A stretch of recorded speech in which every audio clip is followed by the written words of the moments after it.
Napaka sobrang gaganda ng mga nakuha ng kainsan natin. Nakakuha siya ng 505 straight cut at ito na nga yung commuter ng kulay brown na leather patch. Water repellent po ito kaya naman napakaganda, tamang-tama ngayong tag-ulan. Kaya naman ito na yung abangan nyo sa amin pag nagbukas kami ng mga commuter. Meron din siyang 3M reflectivity, pamatay, grabe, ang ganda ng kulay, maganda yung fitting, panalo talaga at kakaiba to. Rare na rin po kasi to at isa sa pinaka-expensive din na kabayo. Kaya naman kinuha na rin ni Bossing. Hindi niya na binitawan dahil alam niya pag pinakawalan pa niya to ay siguradong makukuha rin ng ibang mga kainsan. Nakachamba rin yung kainsan natin ng 511 Eco Performance Advanced Stretch. Ito ay dark medium wash. So maganda may stretch yan at syempre maganda lumapat 7 inches lang yung hemline. Ito pa yung isa sa pinaka malupit na nakuha ni Bossing. Ito po ay 158th Anniversary Edition leather patch at selvage po ito. So nagkakahalaga ito mga kainsan ng 12,000. Pero kalahati mo lang makukuha yan dito sa Collins. Ayan po kasi yung nagpamahal dyan bukod sa 158th Anniversary Edition, selvage po siya and leather patch pa. Napakaangas, napakaganda, pati tab niya ay 150 anniversary din yung nakalagay. Ang presyohan nga nitong mga Selvage 501 na 158th anniversary edition ay 12K pero nakuha lang ni Bossing ng kalahati dahil nakasale tayo. Kaya hindi na rin pinakawalan at sinama na ni kainsan sa kanyang collection. Levi's lover din kasi ako. Ayun, Levi's pa.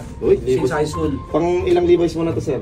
Siguro mga nasa pang 30 na lahat-lahat ang Levi's. Collection na talaga ni sir yung Levi's, so 30 pieces. Kaya lang nakakalakihan ko, sir, pinamimili ko na lang. Wow, napakaswerte naman ang napagbibigyan mo, boss.